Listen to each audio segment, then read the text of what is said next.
নমস্কার। ভরদ্বাজ ইনারাই ইউটিউব চ্যানেলের সকল দর্শক বন্ধুদের আমার আন্তরিক শুভেচ্ছা ও প্রণাম জানিয়ে শুরু করছি আজকের আলোচনা সাকার বনাম নিরাকার পর্ব 1।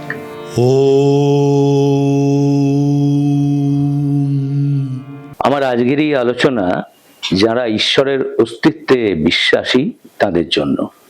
যারা ঈশ্বরের অস্তিত্বকে অস্বীকার করেন তাদের কাছে আমার এই ধৃষ্টতা বা অজ্ঞতার জন্য আমি ক্ষমা প্রার্থী।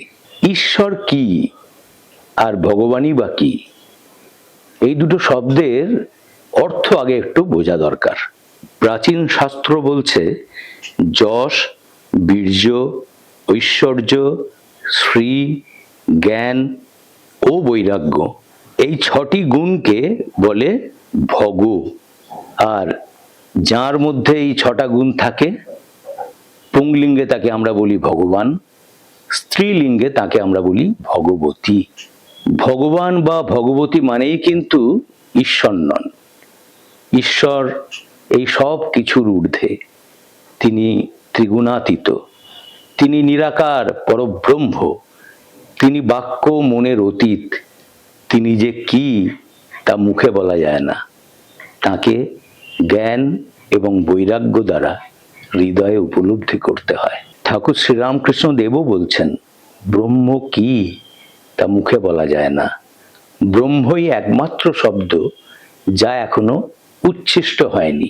নুনের পুতুল সমুদ্র মাপতে গেলে যা পরিণতি হয়, ব্রহ্মজ্ঞানীরাও ব্রহ্মজ্ঞান লাভ করার পর তাদের একই পরিণতি হয়। কালাপানিতে জাহাজ গেলে আর ফেরে না। ঠাকুর শ্রীরামকৃষ্ণদেব একটা খুব সুন্দর গল্প বলতেন। 4 বন্ধু একদিন ভ্রমণ করতে করতে পাঁচিলে ঘেরা একটা জায়গা দেখতে পেল। খুব উঁচু পাঁচিল, ভেতরে কি দেখার আছে সেটার জন্য প্রত্যেকেরই কৌতূহল হলো। তা প্রথম জন কোনো রকমে পাঁচিল বেয়ে উঠলেন, ভেতরে উঁকি মারলেন এবং হা হা হা হা করে নিচের দিকে পড়ে গেলেন। এরপরে বাকি 3 জন, তারাও যখনই ওঠেন ওইভাবে হা হা হা হা করে নিচে পড়ে গেলেন। তা কে আর খবর দেবে? ব্রহ্ম দর্শনের পরেও ঠিক এই অবস্থাই মানুষের হয়। ঠাকুর শ্রীরামকৃষ্ণদেব আরো বলছেন, ব্রহ্ম কিরকম জানো? যেন সচ্চিদানন্দ সমুদ্র, কুল কিনারা নাই, ভক্তি হিমে স্থানে স্থানে জল বরফ হয়ে যায়, বরফ আকারে জমাট বাঁধে। অর্থাৎ ভক্তের কাছে তিনি ব্যক্তভাবে কখনো কখনো সাকার রূপ ধারণ করেন। জ্ঞান সূর্য উঠলে সে বরফ গলে যায়, তখন আর ঈশ্বরকে ব্যক্তি বলে বোধ হয় না, তার রূপও দর্শন হয় না। কি তিনি মুখে বলা যায় না। কে বলবে? যিনি বলবেন তিনিই নাই, তার আমি আর খুঁজে পান না। তিনি আরো বলছেন ব্রহ্ম এবং শক্তি এক এবং অভেদ। ব্রহ্মকে ছেড়ে শক্তিকে আর শক্তিকে ছেড়ে ব্রহ্মকে কখনোই ভাবা যায় না। শ্বেতাশ্বতর উপনিষদের 4র্থ অধ্যায়ের 19 নম্বর শ্লোকে বলা আছে ন তস্য প্রতিমা অস্তি, অর্থাৎ তার কোনো উপমা বা সদৃশ নেই। এই একই কথা বলা আছে শুক্ল যজুর্বেদের 32 নম্বর অধ্যায়ের 3 নম্বর মন্ত্রে। বাস্তবে হিন্দু ধর্মে পরব্রহ্ম বা ঈশ্বরের কোনো মূর্তি নেই, কারণ তিনি নিরাকার। তাহলে যাদের মূর্তি আছে তারা আসলে কে? হিন্দু শাস্ত্রে বর্ণিত সকল দেবদেবী ঈশ্বরের বিশেষ গুণ বা ক্ষমতা বিশিষ্ট সত্তা। এদের আকার আছে, এরা ভগবান বা ভগবতী, কিন্তু এরা কেউই ঈশ্বর নন, কিন্তু তারা ঈশ্বরের বিভিন্ন কার্যকরী শক্তি। তাহলে হিন্দুরা এরকম মূর্তি উপাসক কবে থেকে হয়ে গেলেন? সিন্ধু তীরবর্তী হরপ্পা ও মহেঞ্জোদড়ো, এর সময়কাল নিয়ে বিতর্ক থাকলেও এটাই ভারতের প্রাচীনতম নাগরিক সভ্যতা। এখানে কোনো দেবগৃহ বা মন্দিরের নিদর্শন পাওয়া না গেলেও পাওয়া গেছিল বেশ কিছু দেবদেবীর মূর্তি, বিশেষত মাতৃমূর্তি। মাতৃপুজো ছিল সেই সভ্যতার ধর্মীয় জীবনের প্রধান বৈশিষ্ট্য। অনেক পশুবেষ্টিত পশুপতির মূর্তিও শিলমোহরে পাওয়া যায়। এটা অনেকেই মনে করেন যে মূর্তির আরাধনা আসলে ঠিক পুজো হিসেবে শুরু হয়নি। এটা অনেকটা শ্রদ্ধা নিবেদন বা স্মৃতি তর্পণ হিসেবে শুরু হয়েছিল। প্রাচীনকালে মানুষ তাদের শ্রদ্ধেয় ব্যক্তি বা পূর্বপুরুষদের মূর্তি নির্মাণ করে শ্রদ্ধা নিবেদন করতেন। ধীরে ধীরে সেই শ্রদ্ধা নিবেদনই পুজো বা আরাধনায় রূপান্তরিত হয়ে যায়। এরপরে এলো বৈদিক যুগ। সেও ওই সিন্ধু নদীর তীরে। বেদ তখন প্রধান ধর্মগ্রন্থ। বৈদিক আর্যরা প্রথম দিকে প্রকৃতির নানা শক্তিকে পুজো করলেও বা আরাধনা করলেও পূর্বপুরুষদের উপাসনা কিন্তু তখন একটা খুব গুরুত্বপূর্ণ বিষয় ছিল। বেদ মূলত এক পরম সত্তার ধারণার উপরই জোর দেয়, যাকে বিভিন্ন নামে ডাকা হয়। সেই একই সত্তাকে আমরা ব্রহ্মা, বিষ্ণু, শিব বা বিভিন্ন দেবদেবীর নাম দিয়ে পুজো করে থাকি। আমাদের হিন্দু শাস্ত্রের যে ৩৩ কোটি দেবদেবী, তাদের ক্ষেত্রে একই কথা প্রযোজ্য। ওই একই পরম সত্তার বিভিন্ন রূপ, যাকে আমরা বিভিন্ন নামে পুজো করে থাকি। প্রাথমিক বৈদিক যুগে মূলত খোলা আকাশের নিচে যাগ যজ্ঞ দ্বারাই পূজা অর্চনা করা হতো। তখন কোনো মন্দির বা মূর্তির প্রচলন ছিল না, এবং এই যে আত্মা, পরমাত্মা, জন্মান্তর, এইসব ধারণাও কিন্তু তখন প্রচলিত ছিল না। বেদের অন্ত, বেদান্ত বা উপনিষদের সময় থেকেই মূলত এই আত্মা, পরমাত্মা, পুনর্জন্ম, মোক্ষ, এই সমস্ত ধারণাগুলো মানুষের মনে জাগতে শুরু করেছিল। অর্থাৎ নিজেকে চেনা, আমি কে, তাকে খোঁজাটা কিন্তু শুরু হয়েছিল এই উপনিষদের যুগ থেকে। বৃহদারণ্যক উপনিষদে বলা হয়েছে, ব্রহ্ম বা ঈশ্বরের দুটি রূপ, মূর্ত মানে মূর্তিমান বা সাকার, এবং অমূর্ত, অমূর্তিমান বা নিরাকার। তিনি মর্ত এবং অমৃত। তিনি স্থিতিশীল, গতিশীল, সৎ অর্থাৎ সত্তাশীল, এবং তৎ অর্থাৎ অব্যক্ত। শুক্ল যজুর্বেদীয় বৃহদারণ্যক উপনিষদে আরো বলা আছে, পরমাত্মা সমস্ত ইন্দ্রিয় বা ইন্দ্রিয়ের গুণের অর্থাৎ চক্ষু, কর্ণাদি দ্বারা গ্রহণযোগ্য জ্ঞানের প্রকাশক, কিন্তু প্রকৃতপক্ষে তিনি সমস্ত জড় ইন্দ্রিয় বিবর্জিত। তিনি সকলেরই প্রভু এবং নিয়ন্তা। তিনি সকলের শরণ বা রক্ষক ও সকলের সুহৃৎ। কৃষ্ণ যজুর্বেদীয় শ্বেতাশ্বতর উপনিষদ অনুসারে ঈশ্বর হলেন সাকার বা দেহ ও ইন্দ্রিয় সমন্বিত, এবং একই সাথে সেই ঈশ্বর হলেন নিরাকার বা দেহহীন বা ইন্দ্রিয় শূন্য। রামায়ণ এবং মহাভারতকে আমরা যদি কাল্পনিক কাহিনী হিসেবেও ধরে নিই, তখনকার সমাজ জীবনের একটা প্রতিচ্ছবি কিন্তু এই দুটো মহাকাব্যে প্রতিফলিত হয়েছিল। এটা আমরা অস্বীকার করতে পারবো না। আমরা রামায়ণে পড়েছি রাবণের ধর্মীয় চেতনার কথা। তিনি ছিলেন শিবের এক পরম ভক্ত ও উপাসক। কঠোর তপস্যার মাধ্যমে তিনি শিবের কাছে অনেক বরও লাভ করেন। তিনি ব্রহ্মা ও বেদেরও উপাসনা করতেন এবং একজন বেদজ্ঞ মহান পণ্ডিত ছিলেন। একই সঙ্গে 6টি শাস্ত্রের বিশেষজ্ঞ ছিলেন।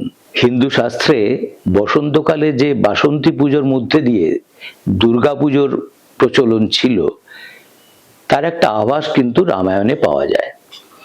কারণ রাবণের মতো বীর যোদ্ধাকে মারার জন্য বা বধ করার জন্য রামচন্দ্র কিন্তু দেবী দুর্গার আশীর্বাদ প্রার্থী হলেন।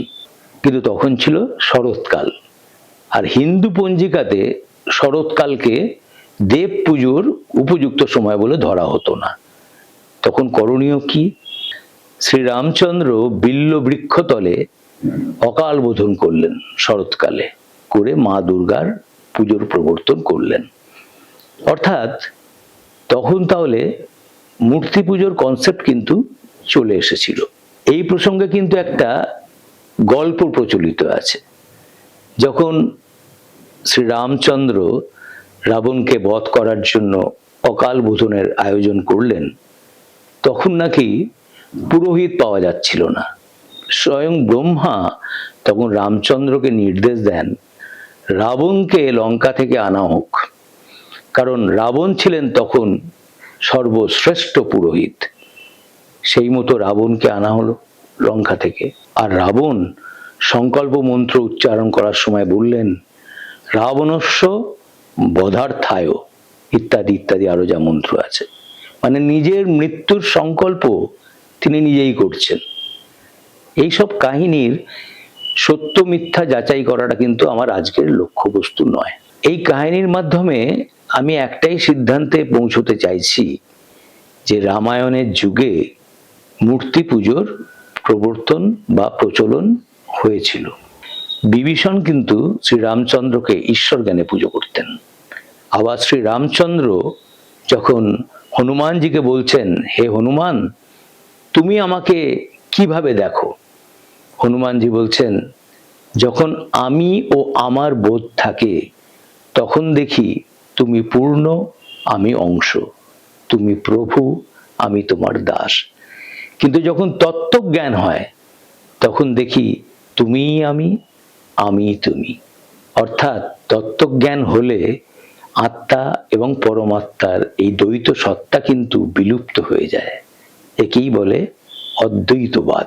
মহাভারতে প্রধান দেবদেবীর মধ্যে রয়েছেন স্বয়ং শ্রীকৃষ্ণ, শিব, ব্রহ্মা, বিষ্ণু, রুদ্র, মরুত, সূর্য, মিত্র, বরুণের মতো দেবতা এবং দুর্গা, সরস্বতী ও লক্ষ্মীর মতো দেবীরা।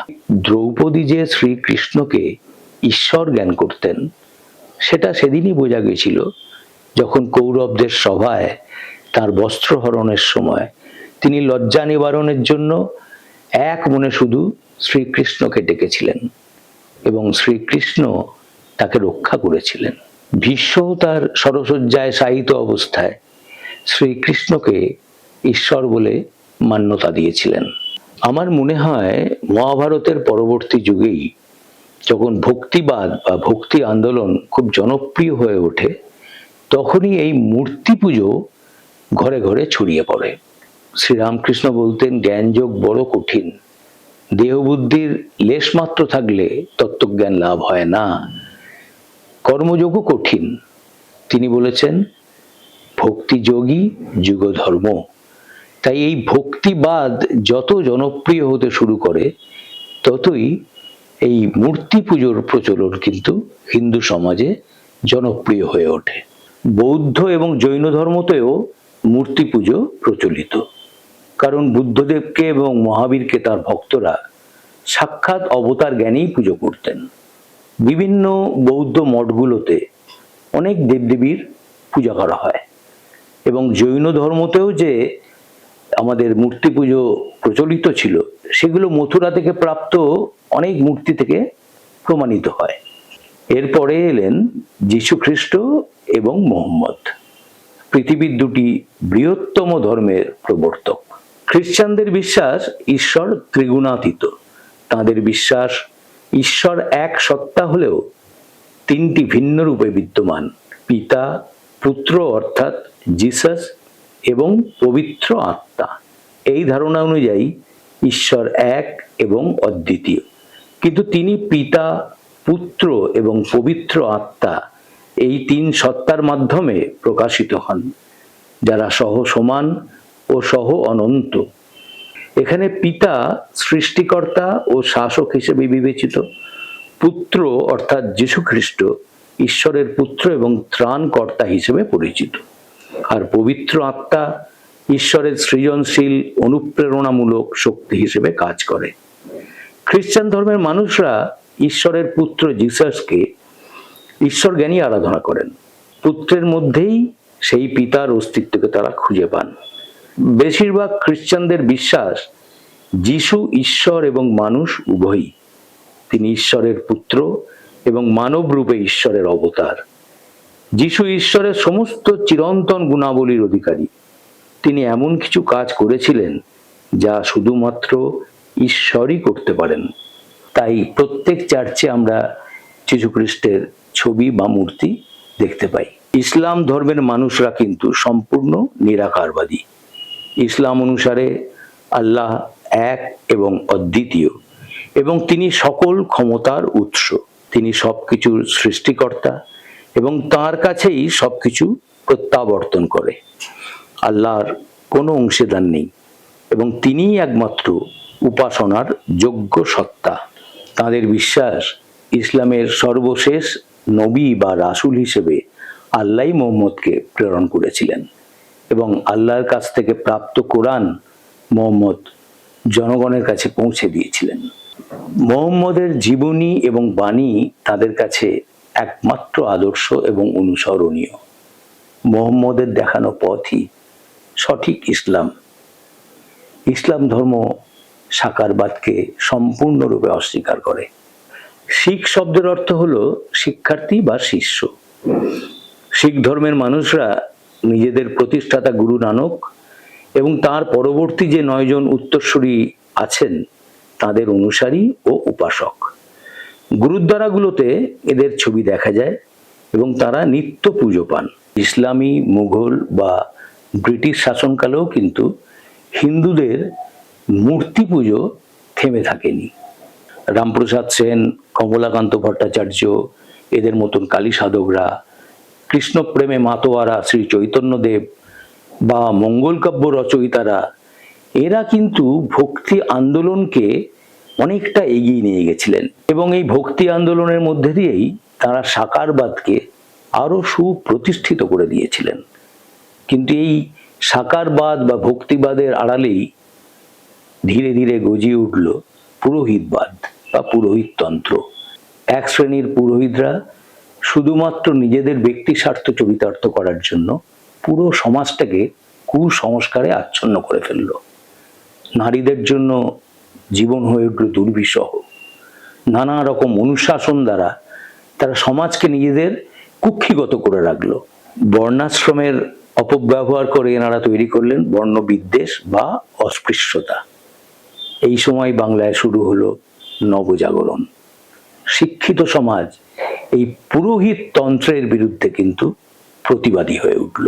1828 সালের 20 আগস্ট রাজা রামমোহন রায় কলকাতায় প্রতিষ্ঠিত করলেন ব্রাহ্ম সমাজ। তার মৃত্যুর পর মহর্ষি দেবেন্দ্রনাথ সমাজের দায়িত্বভার গ্রহণ করলেন। ব্রাহ্মরা ছিলেন নিরাকার ঈশ্বরের উপাসক। হিন্দু ধর্মের এই বর্ণবিদ্বেষ, এই ধর্মীয় গোঁড়ামি, পৌত্তলিকতা, এসবের তাঁরা ছিলেন ঘোর বিরোধী। 1875 সালে স্বামী দয়ানন্দ সরস্বতী প্রতিষ্ঠা করলেন আরেকটা একেশ্বরবাদী হিন্দু সংস্কার আন্দোলন, আর্য সমাজ। বেদের কর্তৃত্বকে পুনঃপ্রতিষ্ঠা এবং সামাজিক অন্যায়ের বিরুদ্ধে লড়াই ছিল এই সমাজের মূল লক্ষ্য। দলে দলে মানুষ, বিশেষত যুবকরা, এই ব্রাহ্ম সমাজ এবং আর্য সমাজের প্রতি আকৃষ্ট হয়ে তাদের দলে যোগ দিলেন। শিক্ষিত সমাজের মধ্যে হিন্দু ধর্ম সম্পর্কে একটা তীব্র বিদ্বেষ বা বিতৃষ্ণা জন্ম নিতে শুরু করলো। সত্যি কথা বলতে কি, হিন্দু ধর্ম তার ঐতিহ্য হারাতে বসলো। কিন্তু গীতায় কি বলেছে? यदा यदा हि धर्मस्य ग्लानिर्भवति भारत अभ्युत्थानम् अधर्मस्य तदात्मानं सृजाम्यहम् परित्राणाय हि साधूनां विनाशाय च दुष्कृतां धर्म संस्थापनार्थाय सम्भवामि युगे युगे। 1836 খ্রিস্টাব্দের 17 ফেব্রুয়ারি শুক্লপক্ষ বুধবার রাত্রি অবসানে গ্রাম বাংলার কামারপুকুরে আবির্ভূত হলেন শ্রী শ্রী রামকৃষ্ণ পরমহংসদেব। প্রকৃতিকে বাদ দিয়ে পুরুষের লীলা কখনোই সম্পূর্ণ হয় না, তাই সঙ্গে এলেন শ্রী শ্রী মা শারদা, আর এলেন সেই পুরাতন ঋষি নররূপী নারায়ণ স্বামী বিবেকানন্দ। শ্রী রামকৃষ্ণের পিতা ক্ষুদিরাম চট্টোপাধ্যায় এবং মা শ্রীমতী চন্দ্রমণি দেবী দুজনেই ছিলেন সাকারবাদী। তাদের বাড়িতে শ্রী শ্রী রঘুবীর এবং শীতলা দেবীর নিত্য পুজো হতো। ইংরাজির 1855 সালের 31শে মে স্নান যাত্রার দিন দক্ষিণেশ্বরে রানী রাসমণি প্রতিষ্ঠা করলেন ভবতারিণী কালী মন্দির। ঠাকুরের দাদা শ্রী রামকুমার চট্টোপাধ্যায় এই মন্দিরের প্রধান পুরোহিতের ভার গ্রহণ করলেন। ঠাকুর শ্রীরামকৃষ্ণদেব কয়েক বছর আগে থেকেই বড় দাদা রামকুমারের সঙ্গে কলকাতার ঝামাপুকুরে বাস করছিলেন। এবার পাকাপাকি চলে এলেন গঙ্গা তীরের দক্ষিণেশ্বরে। দাদা রামকুমারের পরে শ্রীরামকৃষ্ণদেব শ্রীযুক্ত কেনারাম ভট্টাচার্যের কাছে শাক্ত মন্ত্রে দীক্ষা নিয়ে শ্রী শ্রী ভবতারিণী কালী মন্দিরের পূজারীর পদে নিযুক্ত হলেন। শ্রীযুক্ত কেনারাম ভট্টাচার্য ওরফে শ্রী পূর্ণানন্দ নাথ পরবর্তীকালে শ্রী শ্রী মাকেও দক্ষিণেশ্বরে মন্ত্র দীক্ষা দিয়েছিলেন। দক্ষিণেশ্বরে আসার পর থেকেই শ্রী রামকৃষ্ণদেবের মধ্যে একটা দিব্য উন্মাদনা জেগে উঠেছিল। শ্রী শ্রী ভবতারিণী মাকে তিনি জীবন্ত রূপে দেখবেন, তার চিন্ময় রূপ দর্শন করবেন, এই ব্যাকুলতা দিন দিন বেড়ে উঠেছিল। শেষে এটা একটা চরম পর্যায়ে পৌঁছেছিল। ঠাকুর কি বলেছিলেন সে সম্পর্কে? মার দেখা পাইলাম না বলিয়া তখন হৃদয়ে অসহ্য যন্ত্রণা। জল শূন্য করিবার জন্য লোক যেমন সজোরে গামছা নিংড়াইয়া থাকে, মনে হইল হৃদয়টাকে ধরিয়া কে যেন তদ্রূপ করিতেছে। মার দেখা কোনোদিনই পাইব না ভাবিয়া যন্ত্রণায় ছটফট করিতে লাগিলাম। অস্থির হইয়া ভাবিলাম, তবে আর এ জীবনে আবশ্যক নাই। মার ঘরে যে ওষি ছিল, দৃষ্টি সহসা তাহার উপর পড়িল। এই দণ্ডেই জীবনের অবসান করিব ভাবিয়া উন্মত্ত প্রায় ছুটিয়া উহা ধরিতেছি। এমন সময় সহসা মার অদ্ভুত দর্শন পাইলাম ও সংজ্ঞাশূন্য হইয়া পড়িয়া গেলাম।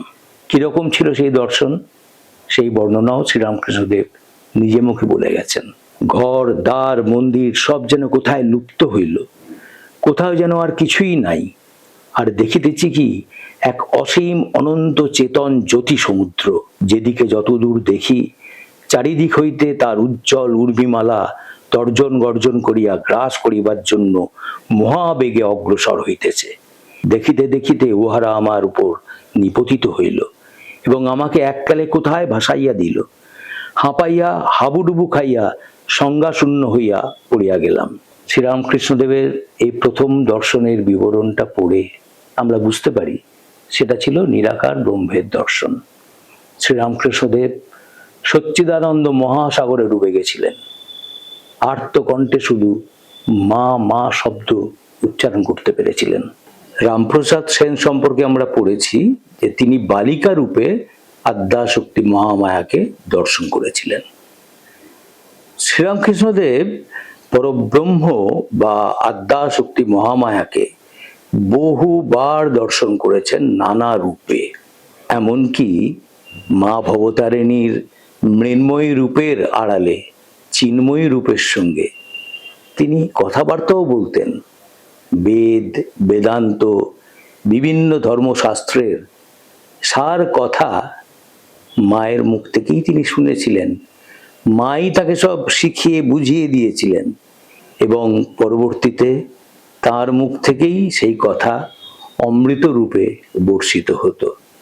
তাই সেই কথার ছিল এত জোর, তাই জন্যই মহাপণ্ডিত ব্যক্তিও শ্রীরামকৃষ্ণের সামনে এসে তার শরণাগত হতে বাধ্য হতেন। 1861 সালে ভৈরবী ব্রাহ্মণী এলেন দক্ষিণেশ্বরে।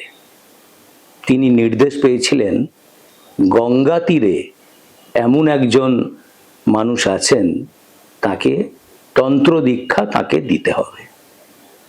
সেই ভৈরবী ব্রাহ্মণীর কাছে 64 প্রকার তন্ত্র সাধনায় শ্রীরামকৃষ্ণদেব সিদ্ধি লাভ করলেন। ভৈরবী ব্রাহ্মণী শ্রীরামকৃষ্ণদেবকে অবতার বলে মানতেন এবং সর্বত্র প্রচার করতেন। যখন রানী রাসমণির জামাতা মথুরানাথ বাবু হিন্দু শাস্ত্রের কথা উল্লেখ করে বলেন যে 10টির বেশি তো অবতারের কথা কোথাও উল্লেখ নেই, তখন কিন্তু ভৈরবী ব্রাহ্মণী জোর গলায় বলেছিলেন, কেন শ্রীমদ্ ভাগবতে 24টি অবতারের কথা বলিবার পরে ভগবান ব্যাস শ্রীহরির অসংখ্যবার অবতীর্ণ হইবার কথা বলিয়াছেন তো। ভৈরবী ব্রাহ্মণী ঠাকুর শ্রীরামকৃষ্ণদেবকে সাক্ষাৎ রাম এবং কৃষ্ণ জ্ঞানে পুজো করতেন। তাই তিনি যে রঘুবীর শিলাটা তার সঙ্গে সবসময় বহন করতেন, ঠাকুর শ্রীরামকৃষ্ণদেবের সঙ্গে সাক্ষাৎ এবং সম্পর্ক গভীর হবার পর সেই রঘুবীর শিলাটিকে তিনি গঙ্গায় বিসর্জন দিয়েছিলেন। এরপর জটাধারী নামে এক রামায়িত সাধু এলেন দক্ষিণেশ্বরে। তার সঙ্গে সবসময় থাকতো রামলালা বা শ্রীরামচন্দ্রের বাল বিগ্রহ। শ্রীরামকৃষ্ণদেব তার কাছে রাম মন্ত্রে দীক্ষা নিলেন এবং রামলালাকে বাৎসল্যভাবে সেবা করতে লাগলেন। রামলালা কিন্তু শ্রীরামকৃষ্ণদেবকে ছেড়ে আর যেতে চাইলেন না, তিনি তার কাছেই রয়ে গেলেন। আজও সেই রামলালা দক্ষিণেশ্বরে নিয়মিত পূজিত হন। এরপর শ্রীরামকৃষ্ণের মধ্যে শ্রীময়ী রাধিকার ভাব প্রকট হয়ে উঠতে লাগলো।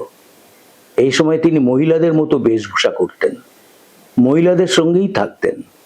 তার পুরুষ সত্তা পুরো বিলুপ্ত হয়ে গেছিল এবং প্রকৃতি সত্তা তাকে পুরো গ্রাস করে নিয়েছিল। এরকম সময় একদিন শ্রীমদ্ ভাগবত পাঠ শোনার সময় শ্রীরামকৃষ্ণদেব প্রত্যক্ষ করেন শ্রীকৃষ্ণের জ্যোতির্ময়ী রূপ। শ্রীরামকৃষ্ণদেব দেখলেন শ্রীকৃষ্ণের চরণ থেকে একটা দড়ির ন্যায় রশ্মি নির্গত হয়ে প্রথমে শ্রীমদ্ ভাগবতকে স্পর্শ করল এবং তারপরে শ্রীরামকৃষ্ণের বক্ষস্থলে সংযুক্ত হয়ে এই তিন বস্তুকে দীর্ঘক্ষণ ধরে যুক্ত করে রাখল। শ্রীরামকৃষ্ণদেব উপলব্ধি করলেন ভগবান, ভাগবত ও ভক্ত তিন এক, এক তিন। খুব সম্ভবত 1864 সালে দক্ষিণেশ্বরে এলেন শ্রীমৎ তোতাপুরী। তিনি বৈদান্তিক, জ্ঞানী, উলঙ্গ নাগা সন্ন্যাসী। শ্রীরামকৃষ্ণদেব তার কাছে সন্ন্যাস দীক্ষা নিয়ে অদ্বৈত সাধনায় সিদ্ধি লাভ করলেন। তবে সন্ন্যাস দীক্ষার আগেও কিন্তু ঠাকুর শ্রীসীমা ভবতারিণীর কাছে অনুমতি নিয়ে এসেছিলেন। বেদান্ত সাধনায় ধ্যানের মাধ্যমে মনকে নির্বিকল্প বা নাম রূপের গণ্ডি মুক্ত করতে হয়। শ্রীরামকৃষ্ণদেব যখন ধ্যানে বসলেন তখন সব চিন্তা মন থেকে দূর করতে পারলেও মা জগদম্বার মূর্তি বা ওই ছবিকে কিছুতেই মন থেকে দূর করতে পারছিলেন না। 3 দিন ধরে এরকম চলল। তখন তোতাপুরী তো খুব রেগে গেলেন। তিনি একটা কাঁচের টুকরো নিয়ে এসে শ্রীরামকৃষ্ণদেবের ভ্রু মধ্যে বিদ্ধ করে বললেন, এই বিন্দুতে মনকে গুটিয়ে আন। এরপরে কি হলো শ্রীরামকৃষ্ণদেব নিজেই বলে গেছেন, জগদম্বার শ্রীমূর্তি পূর্বের ন্যায় মনে উদিত হইবা মাত্র জ্ঞানকে অসি কল্পনা করিয়া উহা দ্বারা এই মূর্তিকে মনে মনে দ্বিখণ্ড করিয়া ফেলিলাম। তখন আর মনে কোনো রূপ বিকল্প রহিল না। একেবারে হু হু করিয়া উহা সমগ্র নাম রূপ রাজ্যের উপরে উঠিয়া গেল এবং সমাধিমগ্ন হইলাম। বেদান্ত সাধনার পরে শ্রীরামকৃষ্ণদেব সুফি গোবিন্দ রায়ের কাছে ইসলাম মন্ত্রে দীক্ষা নিয়ে ইসলাম ধর্ম সাধনা শুরু করলেন। তখন তিনি আল্লাহ মন্ত্র জপ করতেন, ত্রিসন্ধ্যা নামাজ পড়তেন এবং কোনো হিন্দু দেবদেবীকে প্রণাম করা তো দূরের কথা, মন্দিরে পর্যন্ত ঢুকতেন না। সুফি গোবিন্দ রায়ের কাছে নিষ্ঠা ভরে ইসলাম ধর্ম সাধনা করে শ্রীরামকৃষ্ণদেব সাধনার সম্যক ফল লাভ করলেন। এর আগে এক সময় শ্রীরামকৃষ্ণদেব দিব্যোন্মাদ অবস্থায় শ্রী হনুমানজির দাস্যভাব নিজের মধ্যে আরোপ করে শ্রীরামচন্দ্রের সাধনা করেন এবং শ্রীরামচন্দ্রের দর্শন লাভ করেন। সমস্ত রকম সাধনার পরেও শ্রীরামকৃষ্ণদেব সন্তুষ্ট হতে পারেন না। তিনি জগদম্বাকে সব রূপে দর্শন করতে চান, সব ধর্মের সার কথা নিজে প্রত্যক্ষ করতে চান। তখন তিনি শম্ভুচরণ মল্লিকের সঙ্গে যোগাযোগ করলেন এবং তার কাছে খ্রিস্টীয় মতে সাধনা শুরু করলেন। তিনি তখন নিয়মিত বাইবেল পাঠ করতেন। তিনি তখন হিন্দু সংস্কারগুলোকে মন থেকে সম্পূর্ণ মুছে ফেললেন। শম্ভুচরণ মল্লিকের কাছে নিষ্ঠা ভরে খ্রিস্টান ধর্ম সাধনা করে তিনি পঞ্চবটিতে ঈশামসির দর্শন লাভ করলেন।